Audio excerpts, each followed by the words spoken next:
The opening scene takes place in the year 1944 amidst the Second World War. Two fighter pilots, Hank Marlowe from the United States and Gunpei Ikari from Japan, land on a South Pacific island via parachutes. As soon as they land, they begin to shoot at each other. When they run out of bullets, Hank makes a run and Gunpei begins pursuing him. Soon, they reach a cliff where they engage in close combat. However, their fight is soon disrupted by the sudden appearance of a giant ape. What's up, you little dildos? The scene then cuts to 1973, and we are introduced to the head of the U.S. governmental organization Monarch, named Bill Randa, and a geologist named Houston Brooks, who arrive at Senator Willis's office. The two propose their plan of exploring the newly discovered Skull Island in search of prehistoric creatures. When Willis hesitates, Bill explains that the 1954 nuclear tests weren't tests, but instead they were trying to destroy something there, hinting at an unusual ecosystem. Despite this, Willis doesn't appear to be keen on the idea and starts walking away. However, Bill and Houston follow him, emphasizing the island's potential value and the need to prevent other nations from taking the lead. When they talk about the Soviet Union, Senator Willis finally grants them permission. "If we don't do it, someone else will," is the most tragic bit of logic the human species has ever created. Bill is then given the task to assemble a U.S. Army unit under Lieutenant Colonel Preston Packard's command. Afterwards, Bill and Houston travel to Saigon to hire a former British Special Air Service captain named James Conrad as their tracker for this mission. They meet him at a local bar and provide a brief overview of their mission along with a monetary offer. Hearing this, James demands more money, pointing out the life-threatening dangers that involve rain, heat, mud, giant monkeys maybe, I don't know, but probably maybe, disease-carrying flies, and more. The two agree to fulfill his demands as there's no one better for this position than James. Next, Bill also hires an anti-war photographer named Mason Weaver. With everyone on board, the ship sails towards its destination. On their way, a NASA official named Victor Neves explains that the Kong Skull Island is surrounded by a perpetual storm system, which is why it is secluded from the external world. He hopes they can go through it with the help of Preston's military helicopters. Additionally, Victor introduces the assembled team to Bill, Houston, and another scientist named San Lin. Continuing the briefing, a military serviceman named Jack Chapman informs them that the persistent storm will disrupt their communication, which might cause them to separate. As a result, he sets a meetup location on the island's northern tip with the intention of regrouping there within 3 days. Boy, we're sure meeting a lot of characters. I wonder if some of them will die. As they approach the island, they notice a huge storm with black clouds, which they have to pass through. Despite this extreme weather, the team opts to push forward. So everyone boards the helicopters and sets off. The situation gets intense as they enter the storm, causing the helicopters to experience dangerous turbulence. But fortunately, they pass through it and reach the island, which appears to be absolutely stunning. Shortly after, the soldiers start dropping seismic explosives in order to map out the island and prove Houston's hollow Earth theory. It's not hollow, you idiots.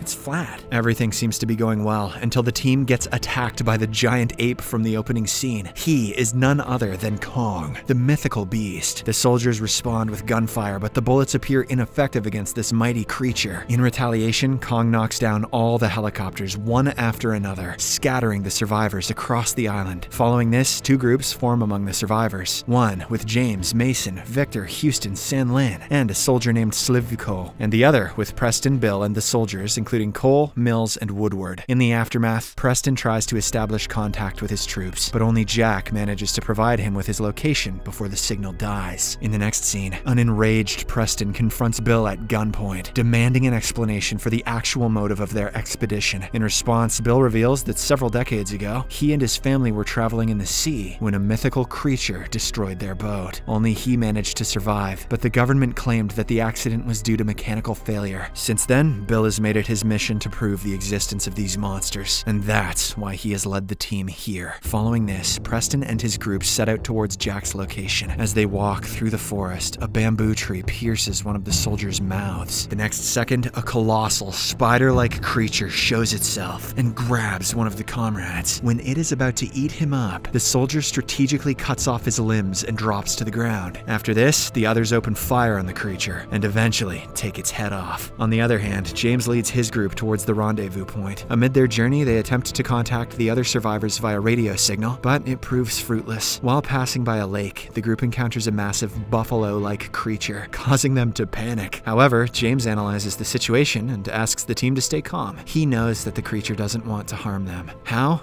I don't know. His intuition, though, turns out to be true. As the beast turns away and leaves, continuing their journey, the team comes across a place where they are cornered by the local Iwi natives, who bring out their weapons. Just before a fight ensues, Hank, who is still alive, shows up. He assures both parties that they aren't a threat to each other. After this, the natives invite the group to a secure settlement. Once there, Hank explains to the group that he's been here for the last 28 years, and has learned a lot about the natives and the island. According to him, Kong is almost like a god to the island, because he has been protecting them from predators, including a race of subterranean reptilian creatures called skull crawlers. They were the ones who killed his Japanese best friend, Gunpei. He goes on to say that Kong can easily handle the young skull crawlers, but the biggest one is dangerous as it even killed his family. He implies that if anything happens to Kong, the skull crawlers will dominate the island. After hearing all of this, James changes the subject. Let's talk about football, dude. You've been here for too long. And tells Hank that the rescue team will arrive in the northern part of the island within 3 days. Hank, however, believes that it's impossible for them to reach the north in such a short time. Following this, he leads the group to a boat made by him and Gunpei prior to the latter's passing. Since the boat needs some more refinement, they opt to complete its construction so that it can take them to the northern side in their desired time. The team members initiate work on the boat, except for Mason, who engages with the natives. Later on, Mason hears a sound coming from the other side of the wall. Upon checking, she finds a buffalo-like creature trapped beneath a crashed plane. She tries lifting it up to free the buffalo, but her strength isn't enough. At that moment, Kong suddenly shows up and tosses the plane aside, releasing the stuck creature. He then momentarily stares at Mason and then leaves, seemingly acknowledging her compassionate act, or at least her boobs. Elsewhere, Jack continues his attempt to communicate with the Colonel, but fails. He then sits on a big tree trunk to rest, but it moves, revealing that it's no tree, but a creature. Startled, Jack opens fire, forcing the creature to retreat. Unfortunately, the sound of the gunshots attracts a skull crawler, who finishes him off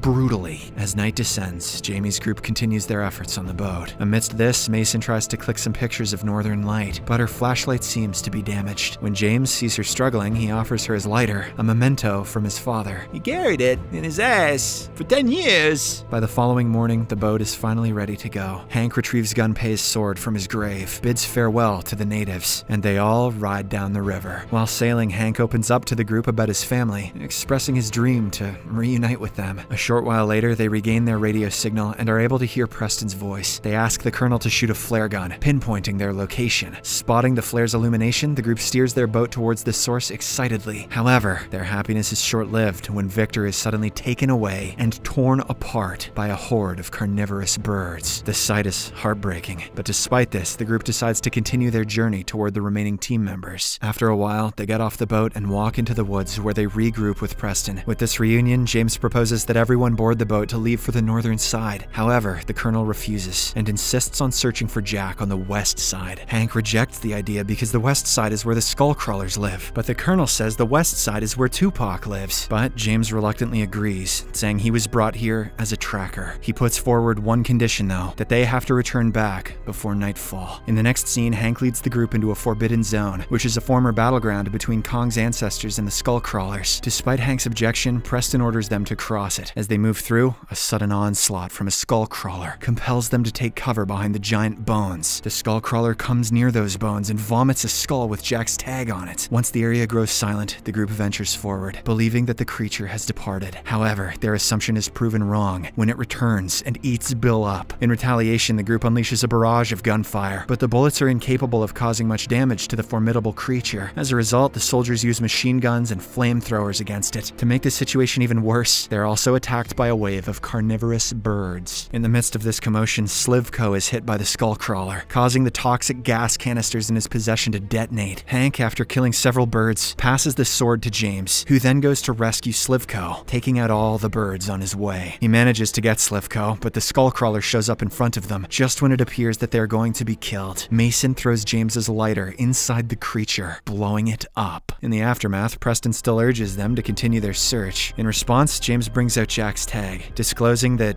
he's no more. However, the Colonel remains resolute, as he is determined to reach the crash site and retrieve ammunition stash so that they can kill Kong and avenge the soldier's death. Despite efforts from Hank, Houston, and Mason to convey the repercussions of killing Kong and the subsequent unleashing of the skull crawlers, Preston doesn't change his mind. With no options left, James discloses the crash site's location to Preston, allowing his group to proceed there while the others return to the boat. That night, Preston gathers explosives from the crash site and sets up a trap for Kong. Meanwhile, James and Mason make their way to a cliff in order to ascertain the direction of the river leading northward. During this, Kong shows up before them, but doesn't attack them. Mason steps forward to touch him gently, signifying their friendship. But Kong ain't no friend zone bitch. Just then, Kong detects the detonation set off by Preston's team, prompting him to advance in that direction. James and Mason also realize that their giant friend is in danger, so along with Hank, they decide to save him. As soon as Kong approaches Preston's team, the Colonel sets the entire pond on fire, attempting to burn him. The giant gorilla tries to fight back, taking out several soldiers, but it soon collapses to the ground. Preston then orders the remaining soldiers to prepare the explosives to blow Kong up. However, before they can do so, James, Mason, and Hank arrive at the scene and hold them at gunpoint, telling them to back off. They try to convince the soldiers that they need Kong to keep the skull crawlers out. After a tense standoff, the other soldiers turn against their colonel, but Preston remains adamant. Just then, the largest skull crawler bursts out of the ground, forcing the group to run. Preston stays behind to trigger the explosives, but before he can do so, Kong awakens and crushes him. The injured beast then starts fighting against the enormous skull crawler, but it struggles to keep up. Meanwhile, the group flees toward the shoreline. James instructs Mason to reach a cliff and launch a flare so that Houston and the team can locate them. Until then, the rest of them keep running, only to be ambushed by the skull crawler. At one point, Cole decides to sacrifice himself for the sake of his team's life, so he unpins the grenades and stands in front of the creature. However, his sacrifice goes in vain, as the creature throws him away with its tail. As the skull crawler is about to attack the group, Kong reappears, sparking a fierce battle between the two huge creatures. Kong does everything he can to overpower the skull crawler, but the latter eventually throws him away, causing him to get stuck on some chains. The skull crawler then proceeds to kill Kong, but in the nick of time, Houston and the group arrive with their boat and open fire on it. Mason also fires a flare towards the creature, distracting it long enough for Kong to break free. Kong retaliates by hurling the skull crawler into a cliff, accidentally causing Mason to plummet into the water. Reacting swiftly, Kong saves her, but the skull crawler grabs his arm with its long tongue. This proves to be the perfect opportunity for our beast, as with his immense power, he rips out the creature's guts, finally killing it. Kong then places Mason down next to James before leaving. In the aftermath of these events, the survivors reach the rendezvous point and leave the island as Kong stoically watches. The movie ends on an emotional note, as Hank finally reunites with his family after several decades. You're still single, right, honey?